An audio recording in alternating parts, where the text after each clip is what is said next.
The sun was barely breaking through the gray clouds that had hung over Suffolk for the past 3 days.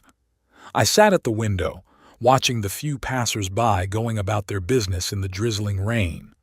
My old hands, covered in stains and wrinkles, rested motionless in my lap.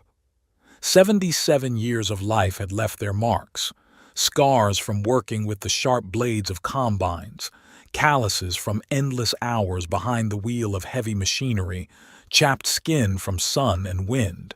My name is Thomas Hackett. I've been a combine operator all my life. Not the most prestigious profession, but I was proud of my skills. In the fields around Suffolk, I was known as the man who could harvest the crop faster and cleaner than anyone else. Farmers specifically waited until I was free to trust me with their fields. For 42 years I had gotten up before dawn, had breakfast, and headed out into the fields, returning home only as the sun set, smelling of wheat and diesel fuel. Now my days were filled with silence. 3 years ago, I sold my last combine to Wilfred Spencer, a young man I had once trained to work with.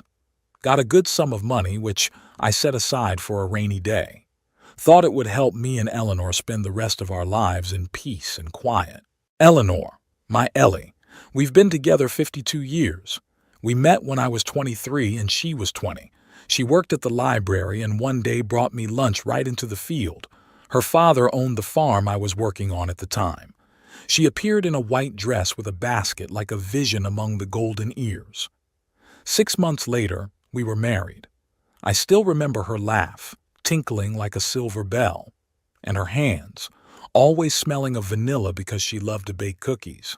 Our house was always filled with that smell. Even now, sometimes I think I can smell it when I wake up in the morning. Eleanor died 2 years ago. Pancreatic cancer.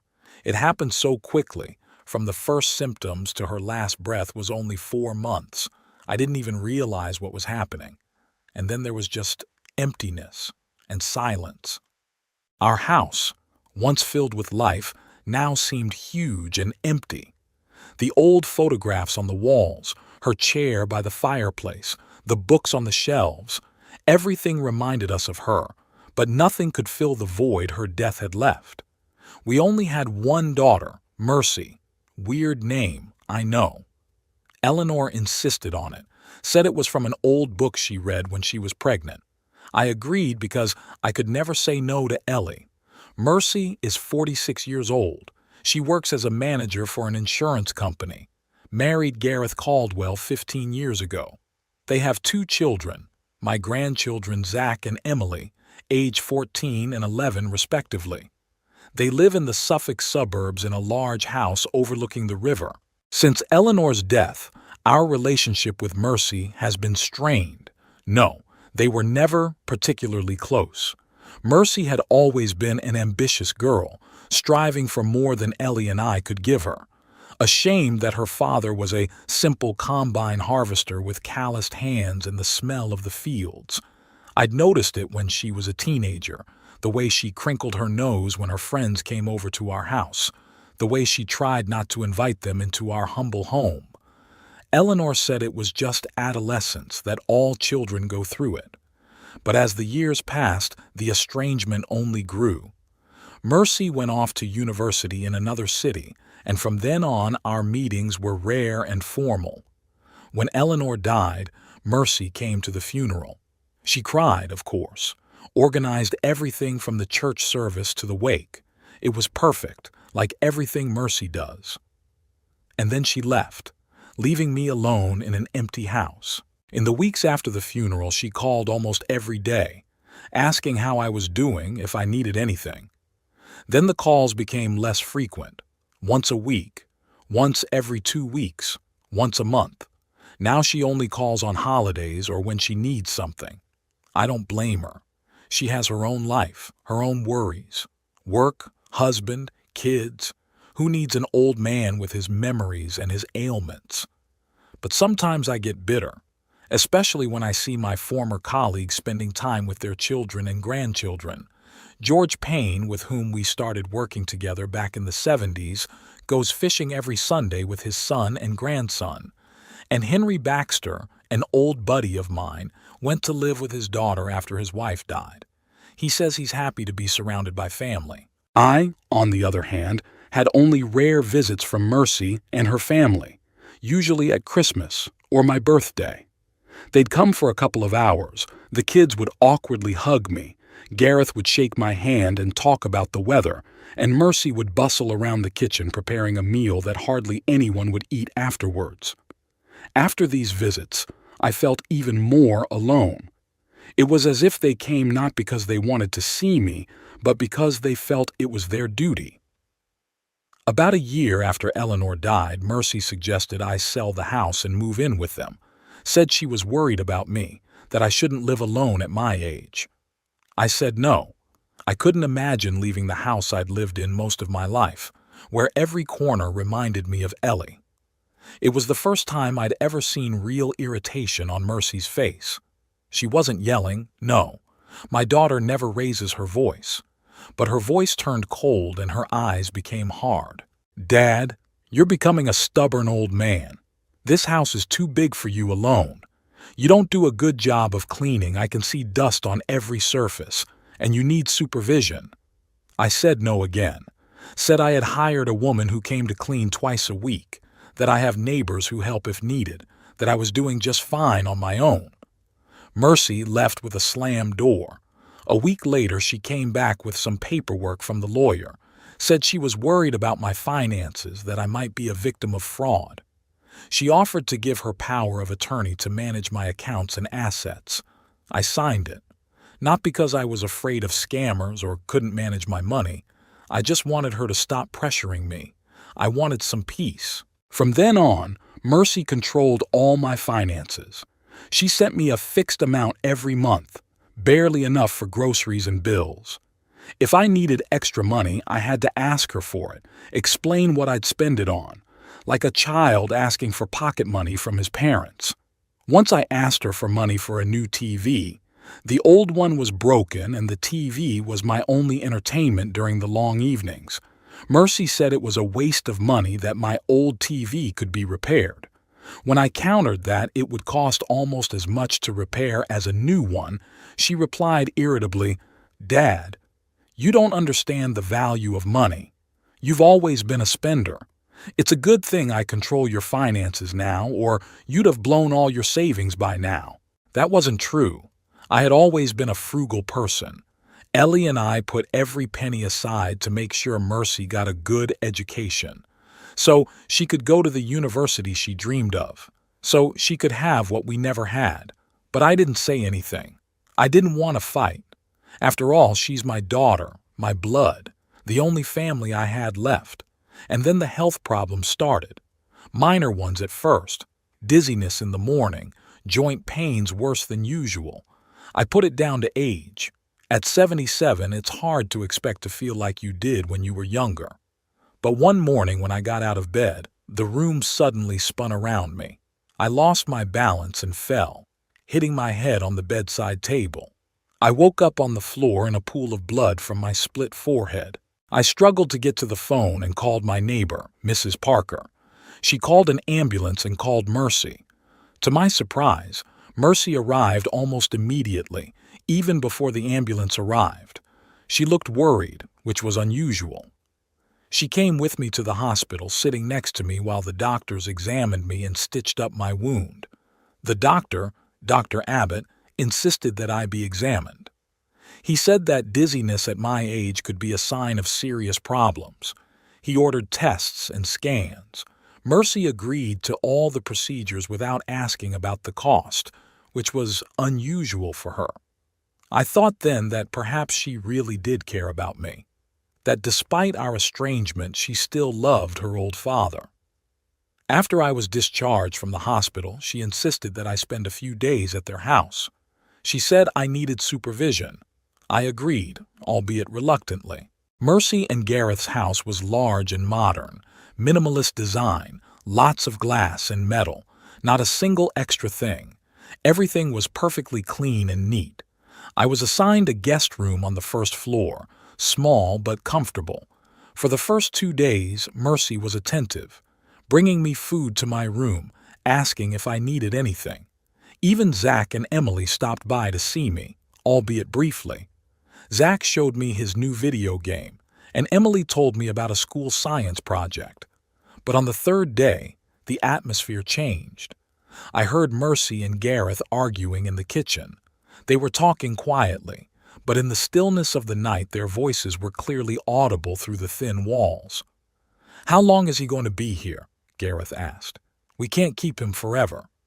"I know," Mercy replied. "But what am I going to do? He can't live alone. You saw what happened." "A nursing home, then, or a caregiver." "A nursing home costs money, a lot of money." "He has savings and a house. Sell his house, it'll be enough for a good nursing home for many years." "He won't agree to sell the house. You know how stubborn he is." "Then convince him. You are his daughter, after all." There was a pause, and then Mercy said, "I'll try. But not right now. We have to wait for the results of the exam. Maybe it's not that bad and he can come home." The next day, I insisted on going back to my house, said I was feeling much better and that I didn't want to be a burden. Mercy didn't mind much, which confirmed my suspicions. Her concern wasn't so much for my well-being as for the possibility of getting my house. Back home, I thought seriously about my future for the first time, about what would happen if my health continued to deteriorate, if I really couldn't live on my own. The thought of a nursing home terrified me. I've seen places like that. Sterile hallways, the smell of drugs and disinfectants, the empty eyes of old people sitting in chairs in front of TVs. No, it's not for me. And a week later, the test results came back. Dr. Abbott called and asked me to come to the hospital. He said he wanted to discuss the results in person. I could tell by the sound of his voice that the news wasn't good. That evening, I sat at the window for a long time, looking outside. The rain had intensified into a torrential downpour. The drops beat on the glass like little drummers. I thought about Eleanor, about how much she loved the rain, how we used to sit together on the veranda, covered in plaid, and listen to the sound of the rain.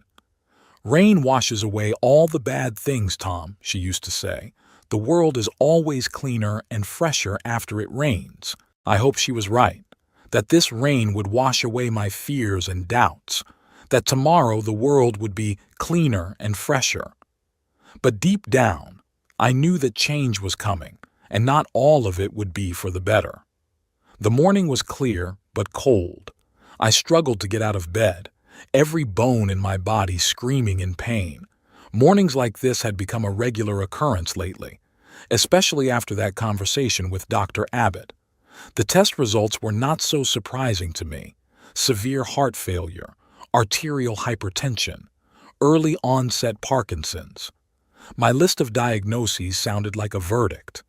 Dr. Abbott, a tall man with graying temples and kind eyes, spoke softly but directly. "Mr. Hackett, you'll need a steady regimen of medication and regular monitoring. Your condition can be controlled, but you need to begin treatment immediately." I sat in his office, clutching the armrests of the chair so hard my knuckles turned white. Mercy sat next to me, her face pale and tense. "How much is this going to cost?" was the first thing she asked after a long silence. Dr. Abbott gave an approximate monthly cost for medications and procedures. Mercy bit her lip and frowned. I could see the numbers rolling around in her head as she mentally counted my savings, figuring out how many months it would last. "Insurance will cover some of the cost," Dr. Abbott said, noticing her reaction, "and there are programs to help elderly patients." Mercy nodded, but I could see she wasn't reassured by that. To her, my health problems were primarily a financial issue, not because she was concerned about my well-being, but because it threatened her plans for my savings. After my appointment with Dr. Abbott, my life became an endless series of pills, blood pressure readings, and pain. Every morning I woke up with one thought: today would be better than yesterday, and every night I'd go to bed realizing I'd fooled myself again. Mercy stopped by once a week to drop off my meds and check on me to see how I was doing. Always in a hurry, always looking at her watch. Half an hour and she'd be at the door saying she was late for an appointment, that the kids were waiting, that Gareth had asked her to come back early. On one of these visits, I tried to talk to her about my condition, about how I was finding it increasingly difficult to cope on my own, that maybe I needed help, not every day, but at least a couple times a week. Someone to help with cleaning, with cooking, with shopping. A caregiver? Mercy raised her eyebrows. Dad, do you know how much a caregiver costs now? I didn't know, but I realized I couldn't do it on my own anymore. My Parkinson's disease was progressing. My hands were shaking more and more, especially in the mornings. I couldn't hold a mug of tea without spilling half of it. And yesterday I dropped a bowl of soup, and I didn't have the strength to clean up the splinters. I sat there until Mrs. Parker came to check why I wasn't answering my phone. I can pay for the sitter out of my savings, I said to Mercy. I should have something left over from the sale of the combine. Mercy pursed her lips and looked away. Dad, your savings. They're not as big as you think they are anymore. Medications, bills, house taxes, all of that costs money. And then, you were the one who wanted to do the roof repairs last year. I didn't remember asking for roof repairs. My house was old, but sturdy. Ellie always made sure everything was in order. Show me the bank statement, I asked. I want to see where my money is going. Mercy sighed with a look of martyrdom. Dad, you're the one who handed over financial management to me, because you have a hard time dealing with numbers, remember, and now you don't trust me. She had a knack for making me feel guilty. She always had. Even when she was a little girl and asked for a new doll or dress, she'd look at me in a way that made me willing to give my last shirt just to see her smile. Of course I trust you, I said quietly. I just want to know what I have left. I'll send you a statement, Mercy said, looking at her watch. Now I really have to go. Emily is performing in the school play tonight. I can't be late. She walked away, leaving me with the bitter feeling that I wasn't being taken seriously, that my requests were being ignored like a child's whims. She never sent the transcript. When I reminded her about it on my next visit, she said she had forgotten, that she was very busy at work. She promised to send it the following week. And again, she didn't. In the meantime, my condition was worsening. Now the trembling in my hands was joined by trembling in my legs. It was getting harder and harder to walk. I began to use the cane that Eleanor's father had once given me. It was a good old oak cane with a silver lion's head on the end. Eleanor always said it made me look like an English gentleman.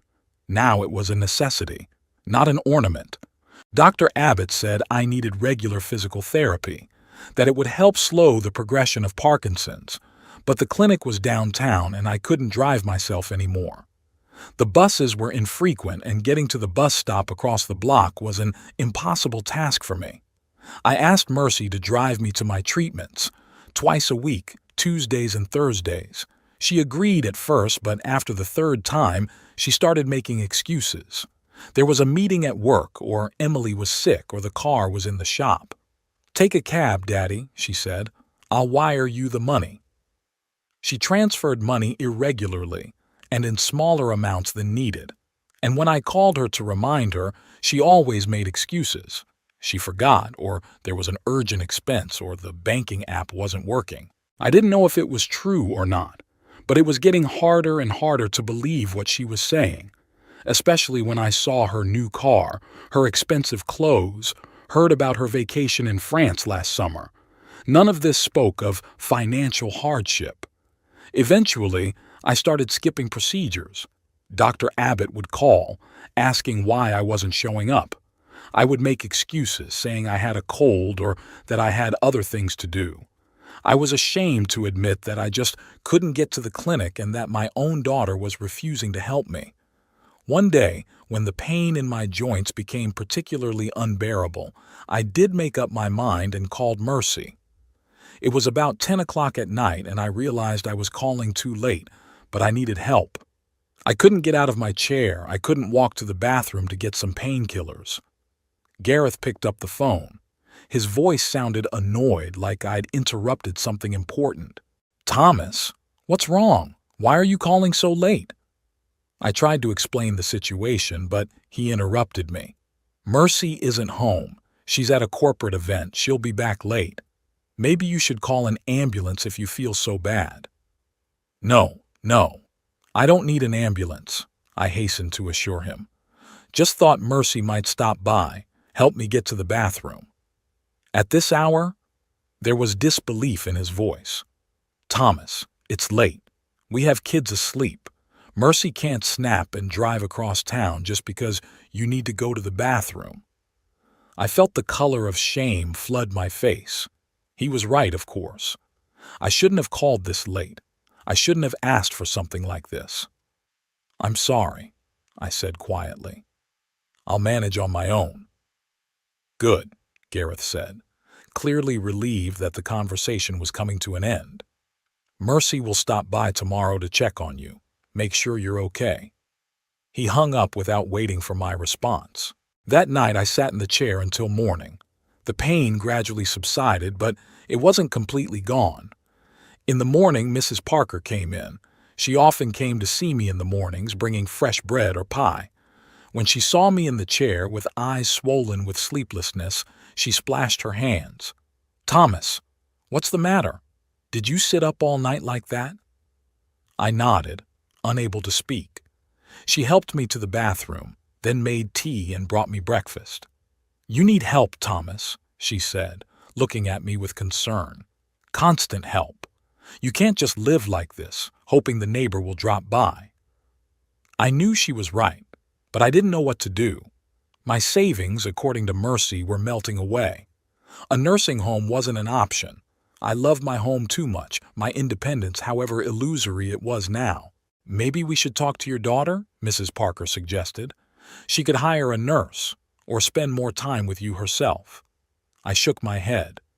"Mercy's busy. She has a job, a family. I don't want to be a burden." Mrs. Parker snorted. "A burden? Thomas, you're her father. You raised her, took care of her. Now it's her turn to take care of you. It's not a burden, it's a duty." But I knew Mercy better than that. I knew I'd been a burden to her for a long time. A problem to be solved, an expense to be cut. Mercy didn't arrive until the next day, toward evening. I didn't bother to tell her about spending the night in the chair. I didn't want to feel helpless again, to hear the irritation in her voice. She brought me some medicine and some groceries. She looked tired and irritated. When I asked her about the corporate party, she answered briefly. "It went well. We drank, danced." I wanted to ask her about my finances, how much was left in my account. But I didn't dare. I was afraid to hear that I had almost no money left, that I would soon have to sell my house to pay for medicine and food. Instead, I asked, "Mercy, could you take me to Dr. Abbott tomorrow? I have an appointment, and I haven't been to physical therapy in a while." She sighed. "Dad, I can't tomorrow. Emily has rehearsal, and I promised I'd drive her, and then I have a meeting with a client." "How about Gareth? Or you could call me a cab." "Gareth's away on a business trip, and cabs are so expensive right now." She fell silent, as if considering something. "You know what? I'll reschedule your appointment for next week, and I'll drive you myself." I nodded, even though I knew she'd find an excuse next time, too. It had happened more than once. After she left, I sat at the window for a long time, looking out at the street. It was starting to get dark, the streetlights were still on, and the world outside seemed gray and dull. I thought about how my life had changed in the last few months, how I had gone from being an independent man to a helpless old man, dependent on the mercy of my own daughter, a daughter who seemed to be just waiting for me to finally give up and agree to sell the house. It had been 3 weeks since Mercy had promised to take me to Dr. Abbott. In that time, she had rescheduled the visit twice and finally stopped returning my calls about it altogether. I didn't insist.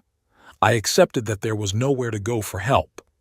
Mrs. Parker came by almost every day, brought me groceries, helped with the cleaning, cooked dinner. Without her, I would have been lost. She was the one who insisted I call a cab and go to the doctor's office on my own. "Thomas, this is getting out of hand," she said, frowning. "Your daughter doesn't care about you at all. If you need money for a cab, I'll lend it to you." I was embarrassed to accept help from my neighbor, but I saw no other option. My condition was getting worse every day. My tremors became worse, and sometimes I couldn't even hold a spoon. The pain in my joints was constant. I didn't sleep well at night and often woke up with my heart pounding like crazy. That Thursday, Mercy dropped by unexpectedly, without warning, around 5 in the evening. I was sitting in my chair by the window when I heard a car pull up. Her brand-new silver Volvo gleamed in the evening sunlight. Mercy entered without knocking. She had a key. She looked excited and happy at the same time. I hadn't seen her like that in a long time. "Daddy," she exclaimed, kissing my cheek. "How are you? You don't look so good." I shrugged. "I've been better. Haven't seen you in a while." She pretended not to notice the reproach in my words. Walking into the kitchen, she put the kettle on. "I've got great news, Dad," she said, pulling cups out of the cupboard. "I've been offered a promotion at work, regional life insurance manager. Can you believe it? The salary is almost double." "Congratulations," I said. "You've always been motivated." She smiled, satisfied. "But there is one condition. I have to take a training course in Switzerland, a 2-week course in Zurich. I have to pay all the expenses myself. The company will reimburse them only after successful completion of the program." I was beginning to see where she was going with this, and I didn't like it. "And when is this training?" I asked, trying to keep my voice sounding neutral. "In 2 weeks." She sat down across from me with a cup of tea. "Dad, I need your help. The training costs £8,000, plus flight, accommodation, on-site expenses. It's about $12,000 in total." I was silent, waiting for him to continue. "I thought," Mercy continued, looking me straight in the eye, "that I could take the money out of your savings account. You don't use it anyway. And this is such an opportunity for me. After the promotion, I can pay it all back with interest." "What about my medical treatment?" I asked quietly. She frowned. "What do you mean?" "Dr. Abbott was talking about an experimental treatment for my Parkinson's disease. It could greatly improve my condition." "Oh, that," she waved her hand. "Dad, it's an experimental treatment. There are no guarantees, and it's probably costing an awful lot of money." £20,000 for the course, I said. "I found out." She whistled. "You see, 20,000, that's just crazy. You realize you don't have that kind of money, right?" "I do have savings, about 30,000 after selling the combine, plus a pension." Mercy looked away. "Dad, there's something I have to tell you. Your savings, they're not as big as you think." "What do you mean?" "Well, all those expenses, medications, bills, roof repairs last year." "What roof repairs?" I interrupted. "I don't remember any repairs." She was visibly nervous. "You don't remember? Last spring. A leak after a heavy rain. Had to call the handyman." I didn't remember anything like that. Yes, my memory failed me sometimes, but not to that extent. And then Mrs. Parker would probably mention the repairs. She noticed everything that happened on our street. "How much is on my account now?" I asked bluntly. Mercy got even more nervous. "I won't say exactly. About 15,000 maybe." 15? But how? Where did the other 15 go? Dad, I'm telling you, expenses. Do you think medicine is cheap? And house taxes? And utility bills? Everything is getting more expensive every day. I shook my head. Something didn't add up here. Even with all the expenses, £15,000 over 2 years was too much. "I want to see the bank statement," I said firmly. "Now." I don't have it with me. Mercy stood up, clearly about to leave. I'll bring it next time. And about the training money. You're not going to turn me down, are you, Dad? This is such a chance for me, for our whole family. I looked at her and didn't recognize her. My daughter, my flesh and blood. When did she turn into this cold, calculating woman? When did she stop seeing me as a father and start seeing me as a source of money? I'll think about it, I said finally. I need time. She nodded, but I could see in her face that she wasn't satisfied with my answer. Okay, Dad, but I need to know by the end of the week.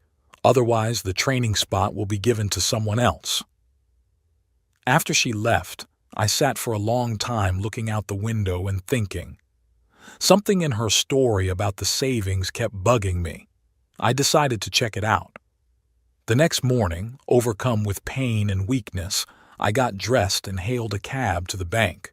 I needed to know the truth. At the bank, I was greeted with surprise. An elderly man who could barely walk with a cane was not the usual weekday visitor. A young female employee sat me down in a chair and politely asked how she could help. I want to know the status of my account, I said. All of my accounts. She nodded and asked for identification. When I held out my passport, she entered the data into the computer and frowned. Mr. Hackett, she said after a pause, a power of attorney has been executed in your name for the management of all accounts, in the name of Mercy Caldwell. Yes, my daughter, but I have a right to know the status of my accounts, don't I? Of course you do, she smiled. We'll check everything now. She turned to the computer again, and after a minute she handed me a printout. Here's your main account statement for the last 3 months, and your savings account too. I took the papers with trembling hands and began to study the numbers. What I saw stunned me. There were only £230 in the main account. The savings account had just over $2,000. That was all that was left of my $30,000, but that wasn't the most shocking part. On the statement, I saw regular transfers to another account, large sums between £500 and £3,000 every few weeks. The recipient was an account in the name of Mercy Caldwell.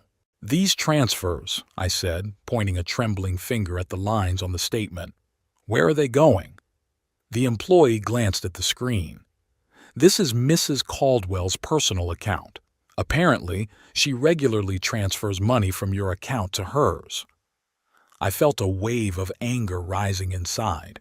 Mercy wasn't just controlling my finances. She was systematically taking my money, my savings that I'd been saving all my life, money that was supposed to provide me with a decent old age to pay for my medical treatment. When was the last transfer made? I asked, trying to speak calmly. The employee looked at the statement. Last night, a transfer in the amount of £12,000. Last night, right after her visit to me, she didn't even wait for my reply. Just took the money. I thanked the employee and walked out of the bank feeling devastated and betrayed. Mercy, my only daughter, had robbed me. Took all my savings without caring that I needed money for medical treatment, for basic survival. I came home in a strange state. Inside, I was a storm of emotions, anger, resentment, frustration. But outwardly, I was calm. It was as if a part of me had died the moment I saw those numbers on the bank statement. I sat down in my chair by the window and called Mercy. She didn't answer right away, her voice sounding annoyed. Yes, Dad? I'm at work. Lots to do. I was at the bank today, I said quietly. Saw the account statement. There was a pause, a long, hard one. Dad, I can explain. What can you explain? I interrupted. That you took all my savings? That you've been lying to me all this time? I didn't lie. Her voice became hard. I managed your finances like you asked me to. Yes, I've taken money for family needs, but it's your family too, isn't it? Family needs? I felt the anger rising in me again. A new car? A vacation in France? Designer clothes? Those are family necessities. Don't be dramatic, Dad. I deserve a good life. And training in Switzerland is an investment in the future, including yours. When I get promoted, I'll have more money. I'll be able to take better care of you." "What about my medical treatment?" I asked. "Dr. Abbott said there was a chance to improve my condition, but now I don't even have money for regular medication." Mercy sighed with obvious irritation. "Dad, you're 77 years old. What's the point of spending insane amounts of money on experimental treatments? It'll just delay the inevitable." Her words hit me like a slap in the face. I felt my breath catch. "Are you saying I shouldn't get treatment? That it's time for me to die?" "I'm not saying that," she snapped back. "But we have to be realistic. You're old and sick. And I have my whole life ahead of me. The kids have their whole lives ahead of them. Your money will do more good if it's spent on us than on useless treatments for you." I remained silent, stunned by her cruelty. "Besides," she continued, clearly annoyed by my silence, "I am your daughter, your only heir. That money will still go to me when you die. What difference does it make, now or later?" "The difference is that I'm still alive," I said quietly, "and I need treatment." "Your treatment is not my problem, not yet," she blurted out, and then immediately faltered as if she realized she'd gone too far. I felt something snap inside me. The last thread that bound me to my daughter had broken. In that moment, she became a stranger to me. "I hear you, Mercy," I said calmly. "Have a good time in Switzerland," and hung up without waiting for her response. All evening I sat in my chair without turning on the light, immersed in my thoughts. Mrs. Parker came in and brought dinner, but I hardly touched my food. She noticed my condition, but she didn't question me. Just sat next to me in silence until I asked her to leave. In the morning I made a decision.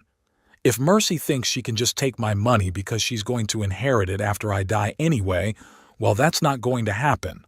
I'll change my will. I called a cab again, but this time I didn't go to the bank, but to a lawyer.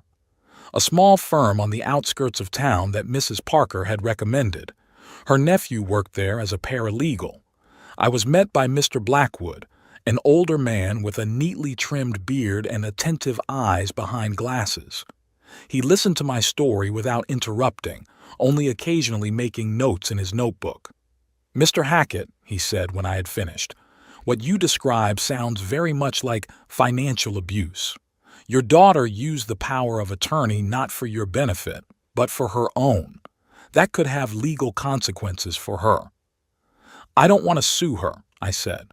"I just want to change the will and revoke the power of attorney." He nodded. "That's your right.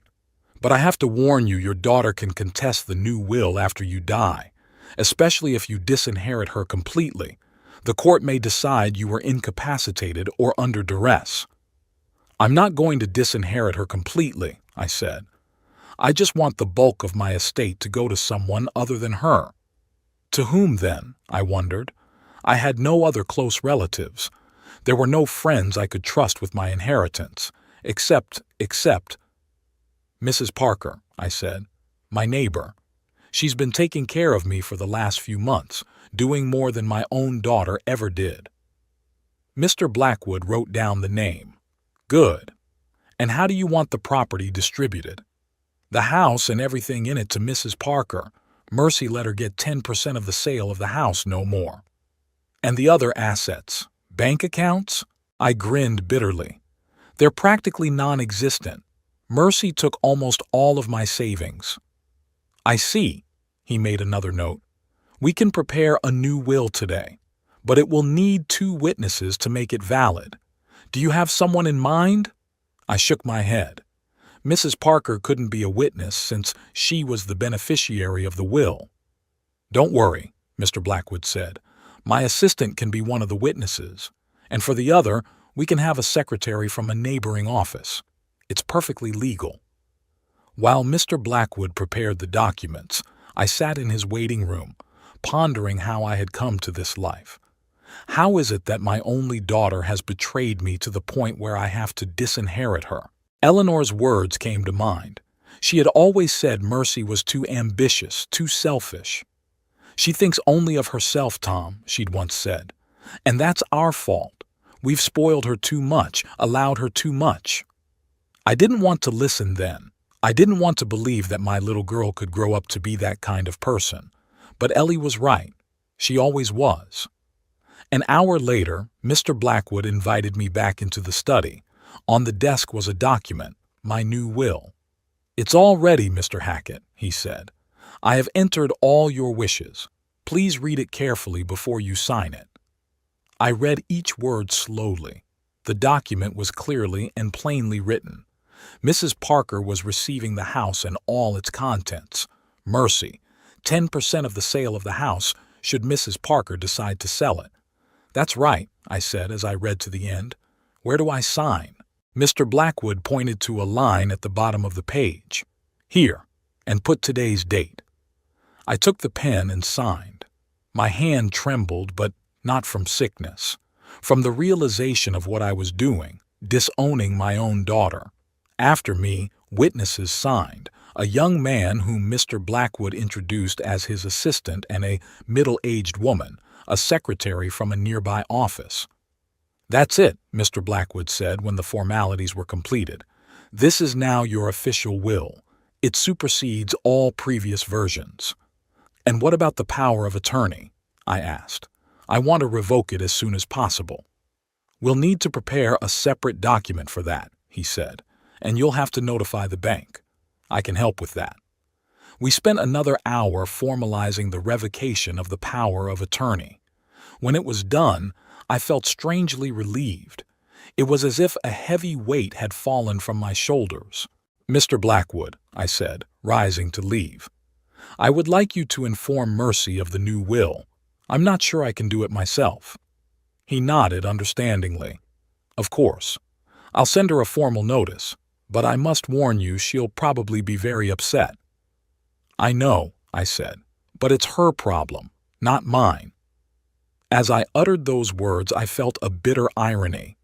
I'd used almost the exact same words I'd used with Mercy in our last conversation. "Your treatment is not my problem yet." But the difference was that I wasn't refusing to help my daughter in her time of need. I just didn't want her to profit from my death after refusing to help me in my lifetime. Leaving the lawyer's office, I walked slowly down the stairs, leaning on my cane. A light rain was drizzling outside, but I took my time seeking shelter. I stood with my face to the drops and thought about Eleanor's words. "Rain washes away everything bad, Tom. The world is always cleaner and fresher after it rains." I hoped she was right, that this step I took today would wash away the bitterness and resentment from my heart, that I would be able to look to the future with renewed hope, even if that future did not include my daughter. The 3 days after my visit to the lawyer passed in a strange calm. I didn't call Mercy. She didn't call me.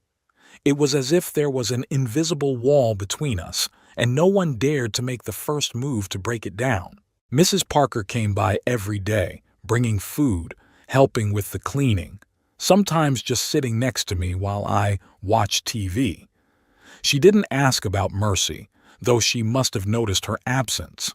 And I didn't talk about what I'd done, wasn't ready to share it even with her. On the 4th day, the phone rang. My cell phone vibrated on the table by my chair and I saw Mercy's name on the screen. My heart skipped a beat. Had Mr. Blackwood already contacted her? "Yes," I answered after the 5th ring when I realized she wasn't going to give up. "Dad," her voice sounded strange, strained. "I need to talk to you. I'll be there in an hour." She hung up without waiting for my response. Didn't ask if I was comfortable, didn't ask how I was feeling. Just put me on the spot. Mrs. Parker was just at my place, making dinner in the kitchen. I didn't tell her Mercy was coming. Didn't want to create an awkward situation. When she finished her lunch and was about to leave, I just thanked her for her help. "I'll stop by tonight, Thomas," she said, buttoning her coat. "Maybe we can watch together that show we started last night?" I nodded, feeling a prick of conscience. She didn't know she was about to become the primary heiress to my entire estate. Didn't know I was using her kindness as a weapon against Mercy. Mercy arrived exactly 1 hour later, 1 minute to the minute. I heard the car pull up, the door slam. Then there was a sharp knock on the door. Not a bell, a bang. It was as if she no longer felt entitled to come in uninvited. I rose from my chair with difficulty, leaning on my cane, and slowly went to open the door. Every step was painful in my joints. The medication I'd been taking wasn't working as well as it used to. Mercy stood on the doorstep, pale and tense. In her hand she held an envelope, the same one Mr. Blackwood was supposed to send. "May I come in?" she asked coldly. I stepped aside, letting her pass. She walked into the living room without taking off her coat, as if she had no intention of lingering. "What's this?" She tossed the envelope onto the coffee table. I walked slowly back to my chair and sat down, feeling my legs shake from the exertion. "You know exactly what it is, Mercy. You've already read it, haven't you? I want to hear from you." Her voice shook with barely contained anger. "I want to hear you explain this madness." I sighed. "It's a new will. I changed it after I found out you took all my savings, after you told me my treatment wasn't your problem. And you decided to disinherit me?" She raised her voice. "Your only daughter? Blood by blood? For the sake of some neighbor girl?" "Mrs. Parker isn't some neighbor," I said calmly. "She's been taking care of me for the last few months, doing what you're supposed to be doing. I'm working. I have a family, kids. I can't sit with you all day." "I didn't ask you to sit with me all day. I just asked you to help with my treatment, take me to the doctor, make sure I had the medication I needed." "And I did help." She splashed her hands. "I came every week, bringing medicine, groceries." "And then she took all my savings and flew to Switzerland," I said quietly. She fell silent, turning away to the window. Then she said, without looking at me, "I returned the money, all 12,000 of it. It's back in your account." It was unexpected. I didn't think she'd return the money, especially after being so eager to get it for her training. "Why?" I asked. She turned around and I saw tears in her eyes. "Because I didn't go to Switzerland, turned down the training, decided your health was more important." I couldn't believe my ears. "You turned down a promotion? For me?" "Yes." She wiped her tears with the back of her hand. "But apparently that means nothing to you. You've already decided that I'm a bad daughter, that I don't deserve even a fraction of your inheritance." Something in her words, in her tone, made me uneasy. It was like she was playing a role, acting out a play to make me feel guilty. "When did you return the money?" I asked. She frowned. "Yesterday, or the day before yesterday. What difference does it make?" "After you got the notice from Mr. Blackwood." She averted her gaze. "It might have been. I don't remember exactly." So that was it. She didn't return the money out of concern for me, but out of fear of losing her inheritance. Thought if she returned what she'd stolen, I'd change my mind. "Mercy," I said tiredly, "let's be honest with each other, at least for now. You didn't return the money because you're worried about my health. It's because you're afraid of losing the house." "That's not true." She raised her voice again. "I'm worried about you. You're my father." "Then why did you say my treatment wasn't your problem? Why did you take the money, knowing I needed it for my medication?" She was silent, biting her lips. Then she said quietly, "I was upset. I said it without thinking. You know what my temper is like. Hot-tempered like yours. More manipulation. Again trying to make me feel guilty, like it was my fault she'd grown up like that." "Mercy," I said, looking her straight in the eye, "I know you wanted me to sell the house, to move into a nursing home, to free up that property for you." "That's not true," she was almost shouting. "I was suggesting you move in with us, to live with us." "You offered, knowing I would refuse, knowing how attached I was to this house, and then you started manipulating my finances so I had no choice." She turned away, crossing her arms over her chest. "You're paranoid." An old, sick paranoid. You see conspiracies where there aren't any. Her words hurt, but I didn't show it. Instead, I said calmly, I've been to the bank, Mercy. Saw the statements. Saw all the transfers you made from my account to yours. That's not paranoia. These are facts. She was silent, still not looking at me. You know, I continued, I didn't want to believe for a long time that my own daughter could do this to me. Wrote it off to a misunderstanding, to you being busy. I convinced myself that you just didn't understand how important treatment was to me, how important this house is. I paused, gathering my thoughts. But now I see the truth. You've always been like this, selfish, thinking only of yourself. Even as a child, when you demanded new toys, new clothes, not caring that your mother and I had to save money on everything. That's not true. She turned around, eyes burning with anger. It is true, Mercy. Eleanor saw it. She always said we spoiled you too much, that you'd grow up selfish. I didn't want to believe it, but she was right. Mercy walked over to me, hovering over the chair.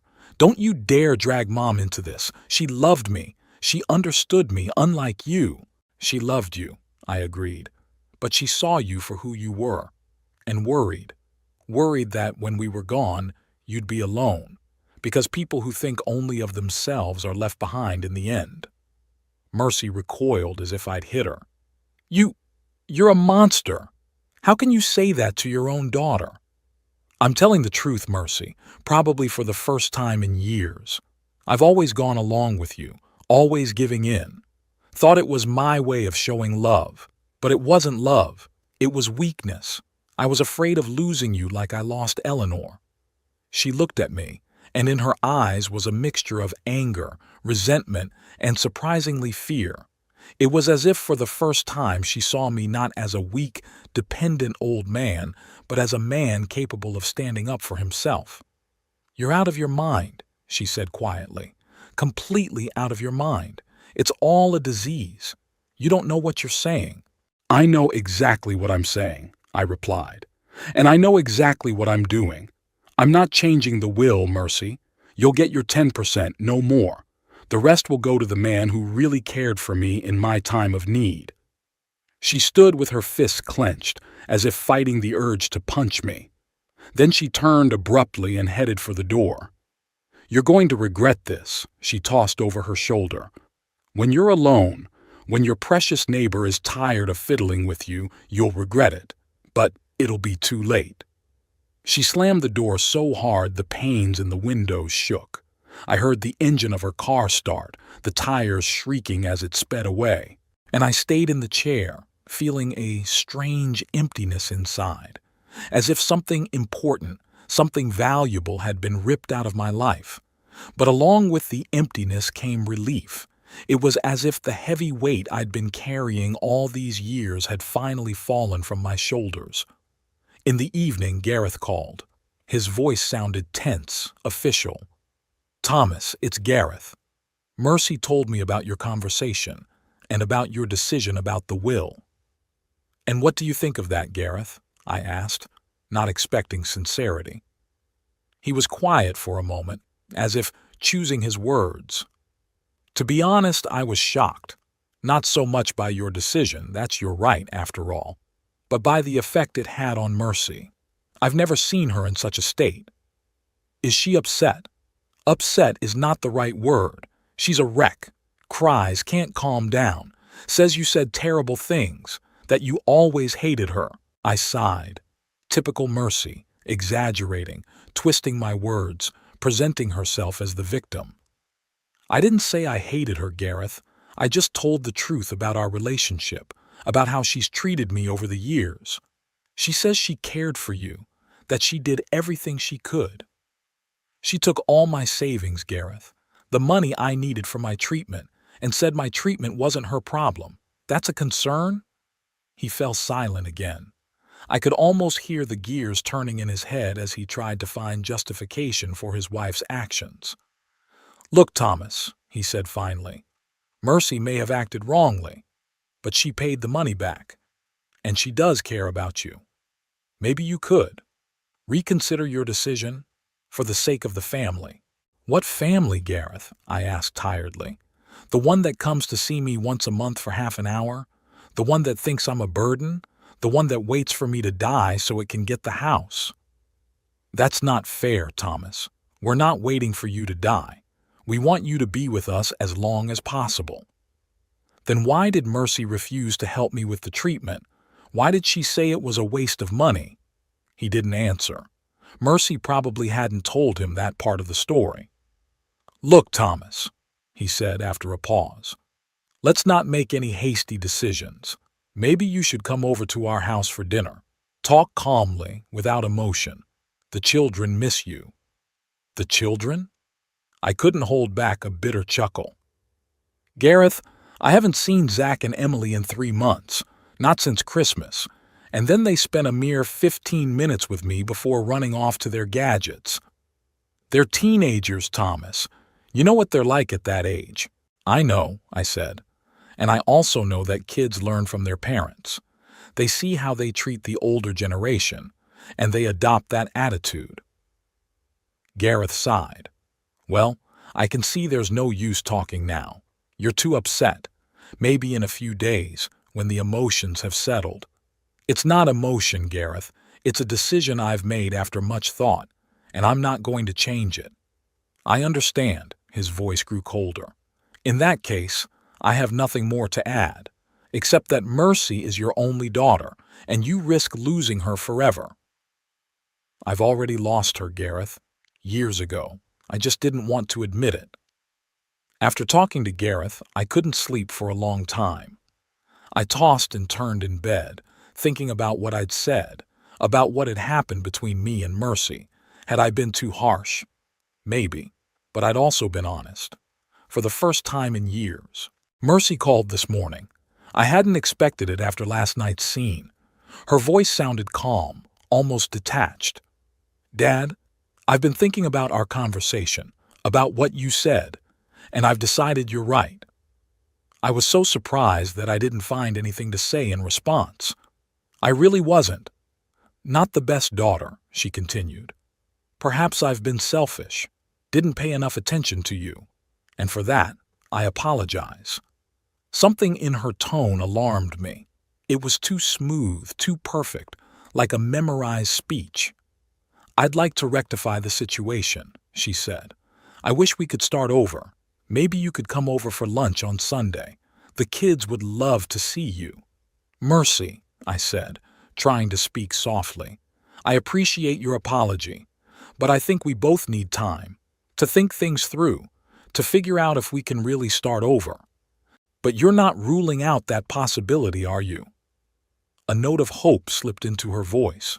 "I'm not ruling it out," I said, "but I don't promise to change my will." There was a pause, a long, heavy one. Then she said, and her voice changed, became hard. "So that's what you're worried about. The will, the money. Not the relationship with me, not the grandchildren, but the money." "No, Mercy, I just—" "Don't bother," she interrupted. "I've got it all figured out. You've never loved me, always preferred Mom, and now you've found a replacement for her, that neighbor of yours. Well, so be it. But don't expect me to come crawling to you on my knees begging for forgiveness."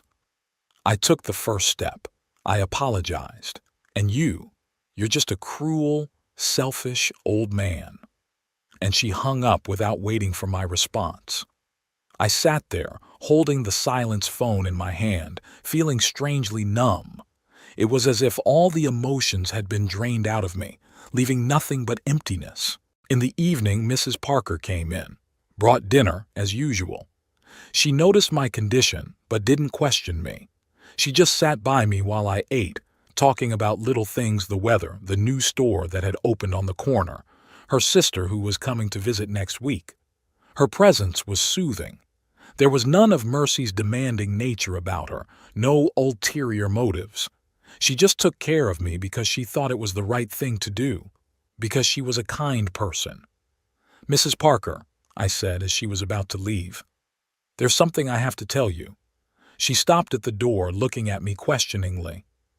"I've changed my will," I continued.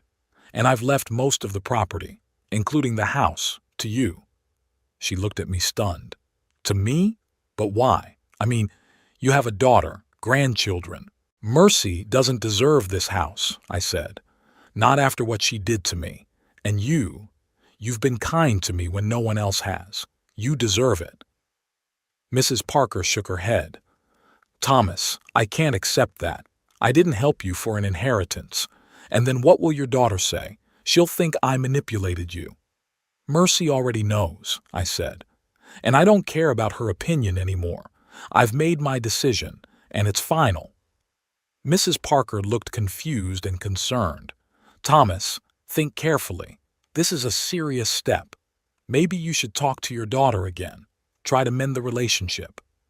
"I've tried," I said tiredly. "Many times. But some relationships can't be mended. Some bridges are burned forever." She looked at me for a long moment, then nodded. "I understand. But I still think you should think again about the will. This is your home, your life. It should stay in the family."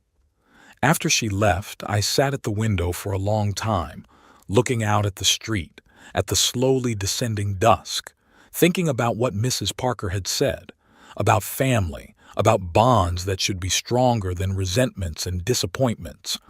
But the truth was that there hadn't been a real family bond between Mercy and me for a long time. There was only form without substance, rituals without love, and maybe I really was as much to blame for that as she was. That night I dreamt of Eleanor. She stood in the garden behind the house, among her favorite roses, and smiled at me. "You did what you had to do, Tom," she said. "Sometimes you have to let go in order to move on." I woke up with a sense of peace, like I had received a blessing from the only person whose opinion really mattered to me. And the next morning the kids called. First Zach, then Emily. Both of them spoke tautly, as if they were memorized text. They asked how I was feeling, said they missed me, that they'd like to come visit. But there was no sincerity in their voices, just the fulfillment of duty. I realized Mercy was using the kids as her last bargaining chip, trying to put pressure on my feelings by using the grandchildren. It was low, even for her. "Guys," I said when Emily finished her memorized speech, "I know your mom asked you to call me, and I realize you're doing it in good faith. But let's be honest with each other. Your mom and I had a fight. We had a big fight. And these are grown-up problems that we have to deal with on our own, without you."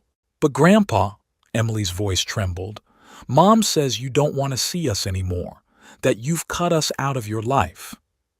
"That's not true," I said softly. "I will always be happy to see you. I will always love you, no matter what happens between me and your mom." "Then why did you disinherit us?" Her voice grew harsher, and in it I heard Mercy's intonation. "I didn't disinherit anyone, Emily. I just decided to leave the house to the person who took care of me when I was sick." "To that old woman? Instead of your own family?" I sighed. Apparently Mercy had already managed to turn the kids against me, instilling in them that I'd betrayed my family by choosing some old woman over them. "Emily," I said, trying to speak calmly, "when you grow up, you'll realize that family isn't just about blood ties. It's caring, supportive, loving. And sometimes strangers show more of those qualities than family." "Are you saying your mom doesn't love you? Doesn't care about you?"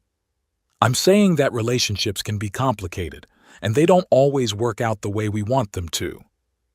"You're just an angry old man," she shouted, and hung up the phone. I sat staring at the silenced phone and felt the last thread that connected me to my family severed. Mercy had turned even the kids against me, used them as weapons in our war. It was over, a final and irrevocable breakup. And as painful as it was, I knew it couldn't be otherwise. Some relationships just can't be healed. It had been a month since I'd last spoken to Emily. A month of silence.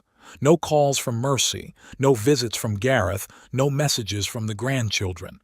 It was as if I'd been erased from the family history, forgotten, like an unwanted item abandoned in the attic. The silence was depressing at first.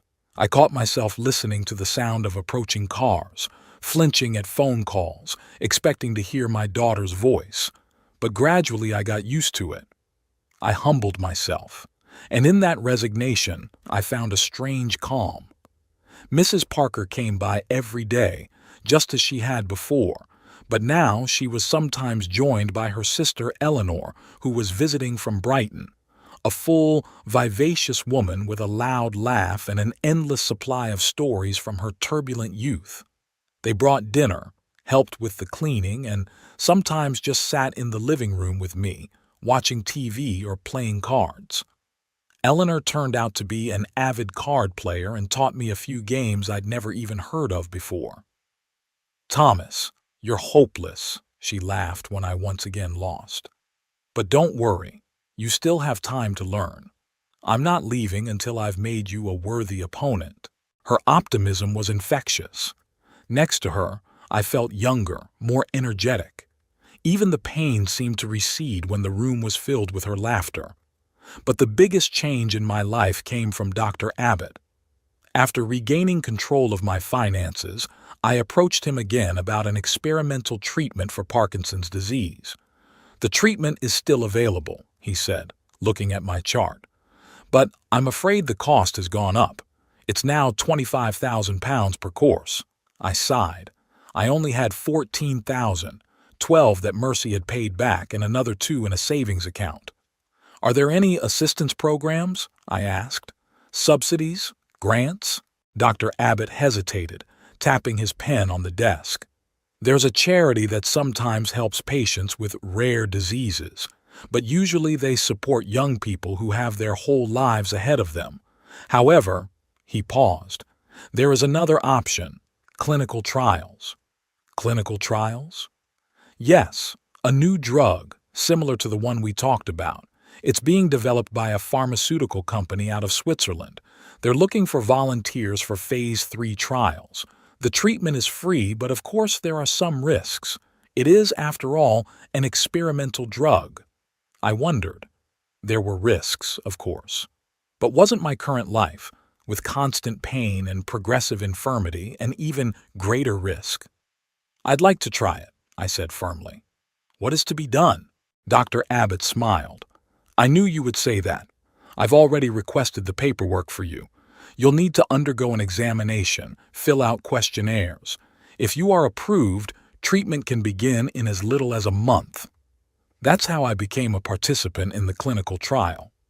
Once a week, a car came to pick me up and take me to a medical center on the outskirts of Suffolk. There I was given injections, had tests taken, had tests done. It was tedious, sometimes painful, but I didn't complain. For the first time in a long time, I felt like I was doing something for myself, that I was fighting, not just waiting for the end. And then what Dr. Abbott called a small miracle happened. After the third injection, the tremor in my hands was noticeably reduced. I could hold a cup of tea without spilling half of it. I could button my shirt without help. I could write, unevenly, with difficulty, but still write. "The results are encouraging," Dr. Abbott said, reviewing my tests. "Of course, it's not a cure. Parkinson's disease is incurable for now, but we can significantly slow its progression, improving your quality of life." "That's already more than I could have hoped for," I replied, barely holding back tears of gratitude. Along with the improvement in my physical condition came a change in my thinking. I began to reflect more on my life, on what was truly important, on what I was missing out on by chasing the ghosts of success and approval. Sitting in my chair by the window, I often thought of Eleanor, not with bitterness of loss as I had before, but with warm gratitude for the years we had spent together, her laughter, her patience, her wisdom. And I realized that I'd been happy with her, though I hadn't always realized it. I thought about Mercy, too, the little girl with the pigtails who once looked at me with adoration, about how she'd changed, grown up, distant. I didn't blame her anymore. No anger or resentment.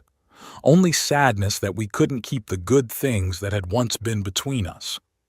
One day, as I sat in the garden enjoying a rare, sunny day, Mrs. Parker approached me with a letter in her hand. "Thomas, this is for you, from the bank." I took the envelope, perplexed. All my bills were paid. I had no credit. What could the bank possibly want from me? The letter turned out to be from the probate department. My cousin, Harold Hackett, had died 3 months ago in Australia, and, as it turned out, left me a rather large sum of money, 100,000 Australian dollars. I was stunned. Harold and I hadn't spoken to each other for over 30 years. He had gone to Australia back in the 70s, married there, had children. We exchanged Christmas cards for the first few years, then that stopped too. "I didn't even know you had relatives in Australia," Mrs. Parker said when I shared the news with her. "We weren't particularly close," I replied. Harold was 10 years younger than me, my uncle's son. We only saw each other at family gatherings and rarely at that. "And he left you that amount of money? Why?" I shrugged. "I have no idea. Maybe he had no other heirs. Or maybe he remembered something good from our childhood." The letter included a contact number for the Australian lawyer handling Harold's estate. I called him the next day, with the help of Eleanor, who was better at international calls. The lawyer, Mr. Jenkins, confirmed that the inheritance was indeed intended for me. "Mr. Hackett mentioned you in the will quite explicitly," he said. "Thomas Hackett, my cousin from Suffolk, England. There can be no mistake." "But why?" I asked. "We haven't spoken to each other in decades." "He left a letter for you," Mr. Jenkins said. "I can send it along with the inheritance papers." The letter arrived 2 weeks later, a yellowed envelope with faded stamps. Inside was a sheet of paper written in large, sprawling handwriting I barely recognized. "Dear Thomas," Harold wrote, "if you're reading this, it means I'm gone. Don't be sad for me. I lived a good life. I had a loving wife. She died 5 years ago. 3 beautiful children who have long since grown up and moved around the world. I leave you this money in memory of that summer when I was 12 and you were 22. You probably don't remember, but my parents were getting a divorce. Terrible, messy business. They used me as a weapon against each other. I felt lost, unwanted, abandoned. And then you took me fishing, every day for 2 weeks. We sat by the river, we fished, we talked about everything. You listened to me, Thomas, really listened. No judgment, no unsolicited advice. You were just there for me when I needed you. Those 2 weeks changed my life. I realized I wasn't alone, that someone cared. It gave me the strength to get through my parents' divorce, to find my way. I always wanted to thank you, but I didn't know how. And then life got in the way and we lost touch. I hope this money will help you in your old age, make your life a little easier. Love, your cousin Harold." I sat holding the letter in my trembling hands and cried, not from grief, but from the realization of how a small kindness could change someone's life. I barely remembered those summers, those fishing trips. To me, it was just time spent with my younger cousin. To him, a lifeline in a sea of despair. The money from Harold changed my life. Now I could afford not only experimental treatments but also a full-time caregiver. A young woman named Iris, who came in the morning and left in the evening, helped with cleaning, cooking, administering medications, and accompanying me to treatments. Mrs. Parker and Eleanor still stopped by every day, but now their visits were a pleasure rather than an obligation. We played cards, watched old movies, sometimes just sat in the garden enjoying the warm summer days. Eleanor, who was due to leave in 2 weeks, decided to stay in Suffolk. "It's too noisy in Brighton," she said. "And here. It's nice here. It's quiet." I realized that she wasn't just staying because of Suffolk's quietness. A bond had formed between us, not a romantic one. We were too old for that. Rather, a deep friendship based on mutual respect and understanding. "You know, Thomas," she said one day as we sat in the garden watching the sunset, I never thought I'd find a new friend at my age. A real friend. Neither did I replied, covering her hand with mine. But life is full of surprises, isn't it? She smiled, the setting sun reflected in her eyes. Yes, and thank God for that. Mercy appeared in my life again at the end of the summer. No warning, no call. Just arrived one morning while Iris was helping me with breakfast. She looked tired, gaunt, nervously fiddling with the strap of her purse as she stood on the doorstep. "Daddy," she said without looking me in the eye. "Can I come in?" I nodded, stepping aside. She walked into the living room looking around as if expecting to see a change. But everything was the same as before. The same old pictures on the walls, the same worn chairs, the same TV in the corner.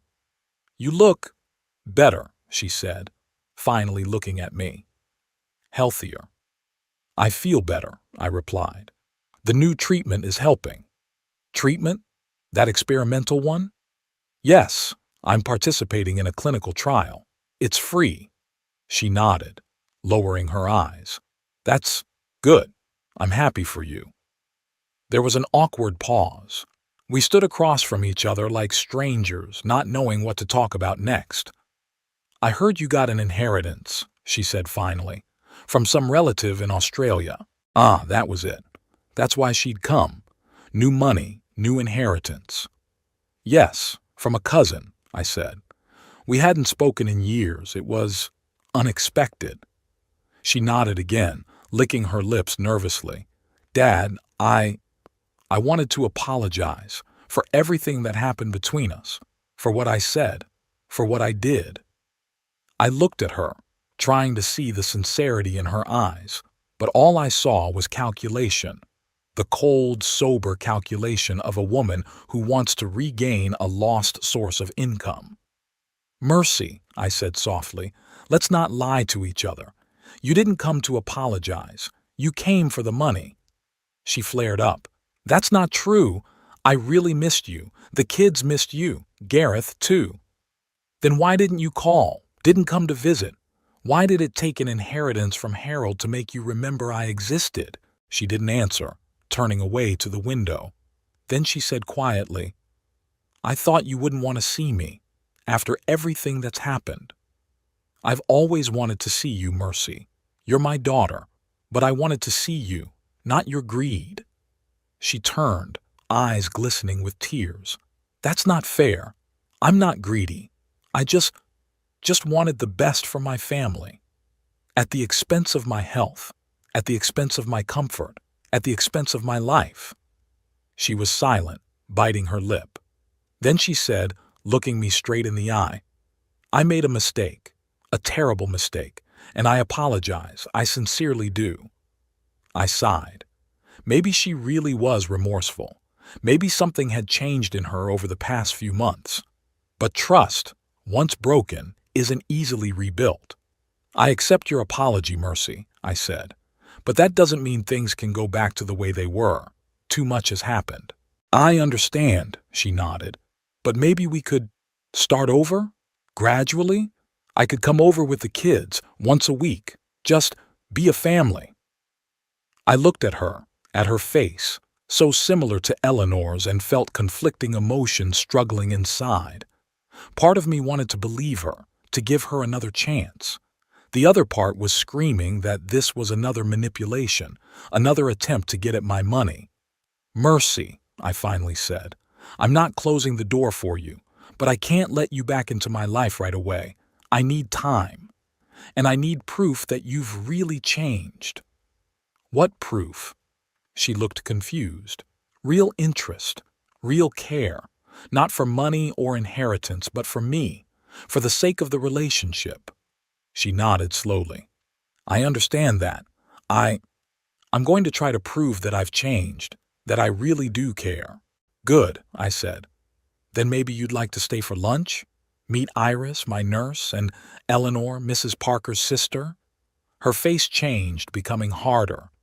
"Mrs. Parker's sister, the same one to whom you left my house." "My house, Mercy, and I haven't changed my will. Yet." She gritted her teeth, clearly holding back anger. "I'm sorry, but I can't stay for lunch. I have a meeting, a business one, but I'll call you soon." And she left without giving me a hug, without really saying goodbye. Just walked out the door, got in her car, and drove away. I didn't believe she'd call. And I was right. A week, 2 weeks, a month passed. No call, no visit. Not from her, not from Gareth, not from the kids. But the strange thing is, it didn't hurt me anymore. It didn't hurt as much as it used to. I accepted it as fact, as a reality that couldn't be changed. And I focused on the things I could change: my health, my well-being, my relationships with people who really cared about me. The treatments continued to produce results. The tremors decreased enough that I was able to get back into wood carving, a hobby I had abandoned years ago. I started with simple things, small animal figures, jewelry boxes. Then I moved on to more complex projects. One day, Mrs. Parker, seeing my work, suggested a small exhibition at the local community center. "You have talent, Thomas," she said. "People need to see it." I agreed, though with some embarrassment. I wasn't used to putting my work on public display, but the exhibition was a success. A few figures were even bought, not for a lot of money, of course, but the very fact that someone liked what I had created with my own hands filled me with pride. As time went on, I appreciated more and more the peace and independence I had gained.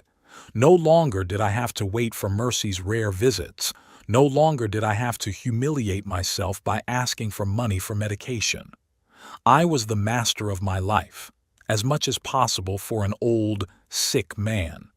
Sometimes, sitting in the garden with Eleanor, watching the sun go down, I thought about how strange everything had turned out. How loss, first of Eleanor, then of Mercy, had led to gain, new friends, new meaning, a new understanding of myself and the world.